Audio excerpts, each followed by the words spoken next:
இப்போ நம்ம எங்கே இருக்கணும் வந்து பார்த்தீங்கன்னா திருவண்ணாமலை கிரிவலப்பாதையில் தான் இருக்கும். கிரிவலப்பாதையில் வந்து காளியம்மன் கோயிலுக்கு ஆப்போசிட்டில் தான் இருக்கும்.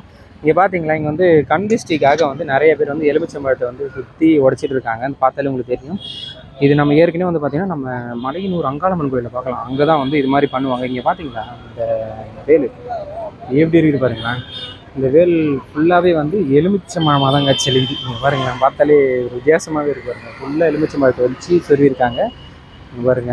இது வந்து பார்த்தீங்கன்னா கிரிவலப்பாதையில் இருக்கக்கூடிய காளியம்மன் கோவில். எல்லாமே வந்து பார்த்தீங்கன்னா அம்மன் கோவிலுக்கு வந்து கந்திஷ்டிக்காக இது மாதிரி பண்ணுவாங்க. இங்கே பாருங்க எவ்வளோ அழகாக இருக்குது பார்த்தீங்களா. இந்த யானையும் சூப்பராக இருக்குது பாருங்கள். எவ்வளோ பேர் வந்து காளியம்மன் கோவிலுக்கு உள்ளே போயிட்டு வந்துட்டு இருக்காங்க. இங்கே பாருங்களேன், இங்கே வந்து காளியம்மன் கோவிலே வந்து பார்த்திங்கன்னா நவக்கிரக சன்னதி இருக்குது. இங்கே பாருங்களேன், எல்லாருமே உள்ளே போகிறாங்க. சாமி வந்து அம்மன் வந்து கும்பிட்டுட்டு போயிட்டு வந்துட்டு இருக்காங்க. பார்த்தீங்களா, உள்ளே இருக்காங்க பாருங்கள். காளியம்மன் இவங்க தான் உள்ளே இருக்கிறாங்க பாருங்க.